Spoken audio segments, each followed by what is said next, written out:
The hospital room was a blur of exhaustion and elation. 7 times I had pushed, 7 times I had felt the incredible surge of life, bringing forth 7 tiny, perfect beings.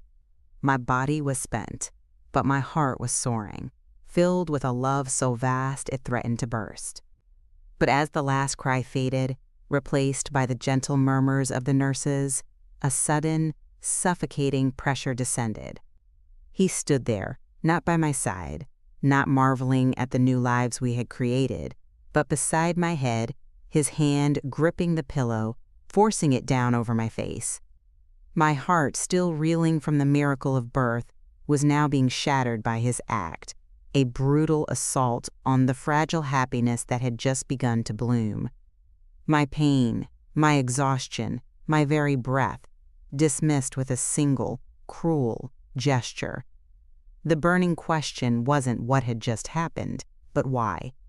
Why was the man who should have been celebrating with me, instead, trying to silence me, leaving me gasping for air in the face of such innocent beauty? What monstrous rage, what profound cruelty could lead a husband to attack his wife after she had just brought his children into the world? I struggled, my body weak, then stared at the nurses, their expressions a mixture of shock and horror, then at his retreating back, and a chilling realization began to dawn. This wasn't just about his desire for a son. This was about control. This was about power. And his disdain was only just beginning. N-N-T-H-E, sterile scent of the delivery room, once a symbol of new beginnings, now reeked of terror. The rhythmic beeping of the machines, meant to monitor life, felt like a constant reminder of the life he refused to acknowledge. 7 tiny bundles, swaddled in white, lay in their bassinets, their innocent breaths a stark contrast to the suffocating silence that had descended upon the room after his cruel act. He had left, a ghost in the doorway, leaving behind not a tender touch or a whispered word of love, but the bitter taste of his rage. My mother, who had been a silent, supportive presence throughout the grueling labor, now held me, her own tears mingling with mine. Her touch was a lifeline, pulling me back from the abyss of despair. The nurses, their faces a mixture of pity and outrage, moved with a quiet efficiency, their hushed whispers a testament to the shock that permeated the room. They had witnessed his cruelty, his profound indifference to my suffering. I tried to speak, to scream, to demand an explanation, but my voice was a raw whisper, lost in the cavernous space that had suddenly opened between us. My body ached, but it was nothing compared to the searing pain in my chest. This wasn't the aftermath of childbirth I had envisioned. There were no tender embraces, no whispered words of love, no shared awe over our new arrivals. Instead, there was this chilling tableau of destruction and disdain. I looked at my children, their tiny faces serene in sleep, oblivious to the storm that raged around them. How could he look at them, at these innocent beings, and feel such hatred? Was it because they were girls? Was that the unforgivable sin? The thought was a venomous sting, poisoning the last vestiges of my hope. I had always believed in him, in us, in the future we were building. But in that moment, surrounded by the wreckage of his rage, I saw a stranger, a cruel, unfeeling stranger who had just ripped apart not just baby clothes, but the very fabric of our shared dream. The betrayal was absolute, a wound that would fester long after my physical scars healed. I closed my eyes, wishing I could unsee, unhear, unfeel, but the image of his tearing hands, the sound of ripping cloth, and the cold, hard truth of his contempt were seared into my memory, a permanent brand of his cruelty. This was not the man I married. This was a monster, and I was trapped in his lair, with 8 helpless angels depending on me. Returning home was not the homecoming I had dreamed of. The house, once filled with the promise of new life, now felt hollow, echoing with the unspoken absence of a father's embrace. He moved through the rooms like a ghost, his presence a chilling reminder of the chasm that had opened between us. The nursery, once a sanctuary of anticipation, now felt like a mausoleum, its emptiness a stark contrast to the vibrant life it was meant to hold. He never entered the room, never lingered at the doorway, never acknowledged the tiny lives that now filled our home. It was as if the nursery and the precious cargo within it were invisible to him, a burden he refused to acknowledge. I would spend hours there, rocking my daughters, singing lullabies, my voice a desperate attempt to fill the void left by his silence. Each feeding, each diaper change, each moment of tender care was a solitary act, a stark contrast to the shared joy I had envisioned. My mother, bless her unwavering spirit, tried to bridge the gap. She would gently place a baby in his arms, her eyes pleading, her voice soft with encouragement. But he would stiffen, his muscles rigid, his gaze fixed on some distant point beyond the child's innocent face. He would hold them for a fleeting moment, his touch hesitant, almost repulsed, before handing them back to me, his relief palpable. It was a ritual of rejection, played out again and again, each instance a fresh wound to my already bruised heart.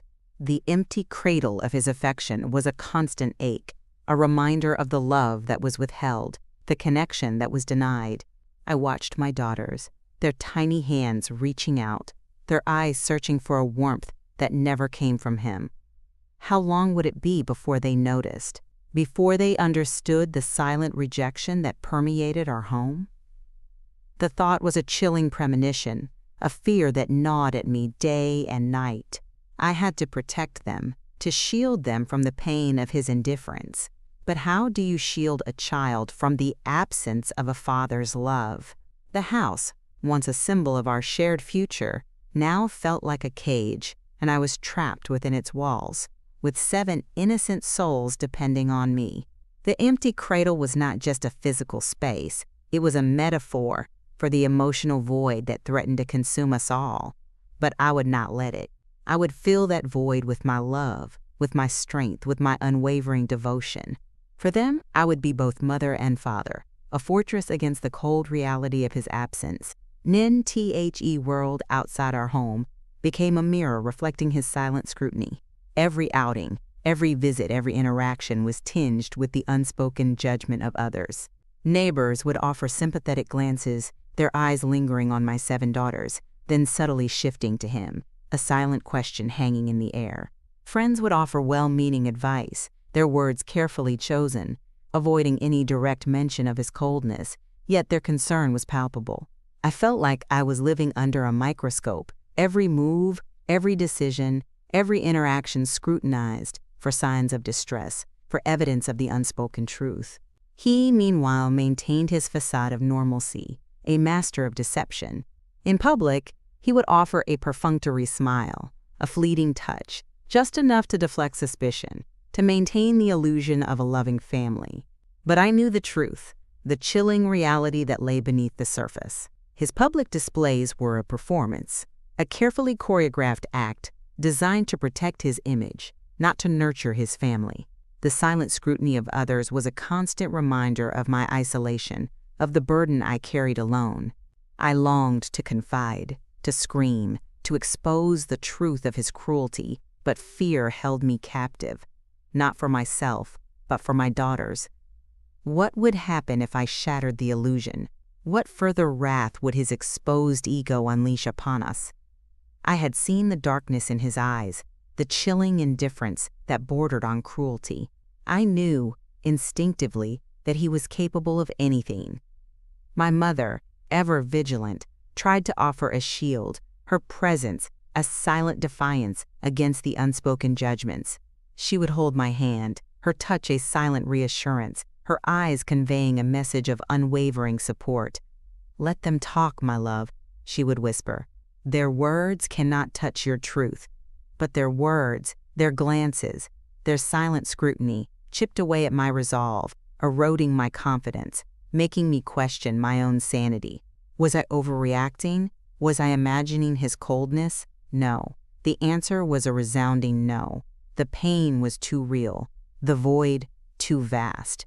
The silent scrutiny was a constant pressure, a weight that threatened to crush me. But as I looked at my daughters, their innocent faces trusting, their eyes filled with an unshakable love, I found a renewed strength. I would not let their judgments define me, nor would I let his cruelty break me. I would endure for them, and in my endurance I would find my own quiet rebellion against the silent scrutiny of the world.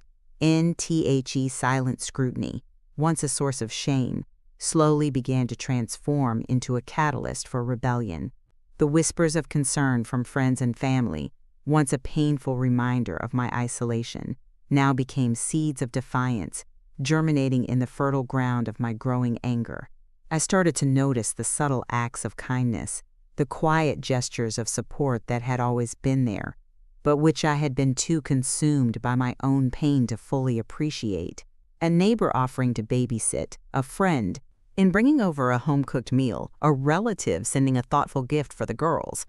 Each act was a small affirmation, a reminder that I was not alone, that there were people who saw my struggle and cared. My mother, ever the strategist, began to subtly plant ideas, to gently push me towards action. She spoke of my rights, of the girls' rights, of the injustice of his behavior. She introduced me to stories of other women who had overcome similar struggles, their resilience a beacon of hope in my own darkness. I started to read, to research, to educate myself about legal options, about support networks, about ways to reclaim my life. The fear was still there, a constant companion, but it was now tempered by a growing sense of empowerment. I began to see the cracks in his carefully constructed facade, the subtle signs of his insecurity, his fear of exposure. He thrived on control, on my silence, on my fear. But with each seed of rebellion that took root within me, his grip began to loosen, his power to wane. I started to speak up, subtly at first, then with increasing confidence. I would challenge his dismissive remarks, question his arbitrary rules, assert my own needs and the needs of my daughters. The change was imperceptible to him at first, a slow burn that he dismissed as postpartum hormones. But it was a fire steadily growing, fueled by a righteous anger and an unwavering love for my children. The seeds of rebellion had been sown, and they were beginning to sprout, promising a harvest of freedom and justice. The path ahead would be fraught with challenges, but I was no longer walking it alone. I had an army of silent supporters and a growing strength within me that would not be denied. The rebellion had begun, and I was ready to lead it. Seeds of rebellion had blossomed into a full-blown determination, and the time had come for the unveiling of truth. The carefully constructed facade he had maintained for so long was about to crumble, exposed by the relentless light of reality. I had meticulously documented everything, every cruel word, every dismissive glance, every act of neglect. My mother, my unwavering ally, had helped me gather evidence, compiling a dossier of his indifference that was both heartbreaking and damning. We had consulted with lawyers, their faces grim as they absorbed the details of my living nightmare. They assured me that justice, though often slow, would prevail. The fear was still a cold knot in my stomach, but it was now overshadowed by a fierce resolve. This wasn't just about me, it was about my daughters, their right to a life free from the shadow of his rejection. The day I served him with the divorce papers was a blur of emotions. His face, usually so impassive, contorted into a mask of shock and disbelief, then quickly hardened into a familiar mask of rage. He tried to intimidate me, to threaten me, to remind me of his power. But I no longer cowered. I met his gaze, my own eyes reflecting a newfound strength, a quiet defiance that surprised even myself. The battle lines were drawn. He was the oppressor, and I, with my 7 innocent daughters, was the warrior. The legal proceedings began, a grueling process of depositions, hearings, and endless paperwork. He tried to discredit me, to paint me as an unstable, vengeful woman. He brought up old arguments, twisted my words, tried to undermine my credibility. But I held firm, my truth unwavering, my resolve unyielding. Each painful memory I recounted, each piece of evidence presented, was a step closer to freedom, a step closer to a new beginning for my daughters and me. The unveiling of truth was not just about exposing his cruelty. It was about reclaiming my voice, my dignity, my right to a life filled with love and respect. The storm was raging, but I was no longer a helpless victim. I was a force to be reckoned with, armed with the truth and an unwavering love for my children. And I knew, with every fiber of my being, that I would emerge from this stronger, more resilient, and ultimately free.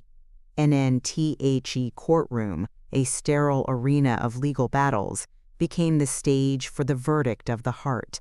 He sat across from me, his face a carefully constructed mask of injured innocence, his eyes darting around, seeking validation, sympathy. But the truth, once unveiled, cast a long shadow over his carefully crafted lies. My lawyer, a beacon of unwavering resolve, presented our case with a quiet power that resonated through the room. She laid bare his chilling indifference, his profound rejection of his own daughters, his systematic emotional abuse. The testimony of my mother, my friends, and even some of his own relatives painted a damning picture of a man devoid of empathy, consumed by his own selfish desires. I testified, my voice clear and steady, recounting the painful details of his refusal to acknowledge his children, his refusal to carry them, his refusal to love them. I spoke of the silent suffering, the unseen burden, the empty cradle of his affection. My words were not filled with anger, but with a quiet sorrow, a profound disappointment that resonated with the judge, a woman whose eyes held a deep understanding. His lawyer, a slick, condescending man, tried to discredit me, to paint me as a bitter, vengeful woman. He twisted my words, questioned my motives, tried to undermine my credibility. But I held firm, my gaze unwavering, my truth undeniable. The judge listened intently, her expression unreadable, but I could feel the weight of her consideration, the gravity of her decision. The hours dragged on, each moment a test of endurance, a battle of wills.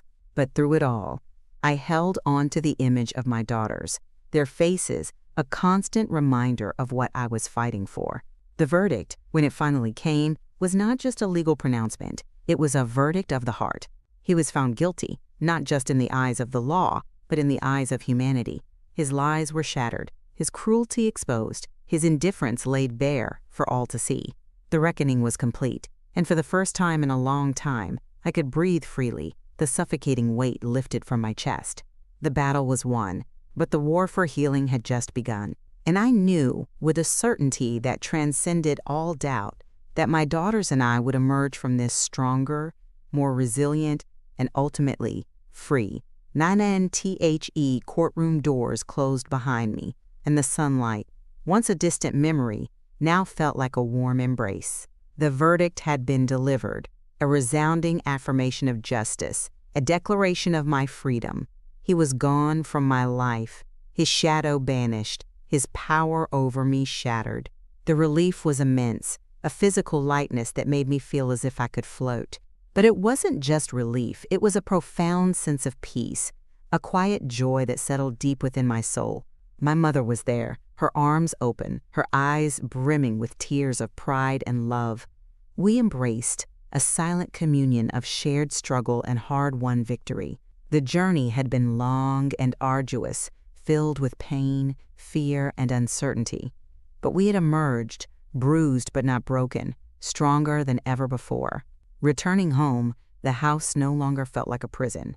It was a sanctuary, a blank canvas waiting to be filled with new memories, new laughter, new beginnings. I looked at my daughters, playing in the living room, their innocent giggles echoing through the once silent halls. They were thriving, blossoming, their spirits untouched by the darkness that had once threatened to consume us. I began to rebuild my life, piece by piece, with the unwavering support of my family and friends. I found a new job, enrolled in classes, and started to rediscover the woman I had been before the storm. The scars remained, a testament to the battles I had fought, but they no longer defined me. They were a reminder of my strength, my resilience, my capacity for survival. And as I watched my daughters grow, their personalities blooming, their futures stretching bright before them, I knew that every struggle, every tear, every moment of fear had been worth it. Justice had found its way, not just in the courtroom, but in the quiet triumph of our everyday lives. We were free, we were safe, and we were loved. The embrace of a new dawn had arrived, and it was more beautiful than I could have ever imagined. My story was not one of victimhood, but of victory, a testament to the enduring power of love, resilience, and the unwavering pursuit of justice. And as I held my daughters close, I knew that our future, unburdened by the past, was finally ours to write. May,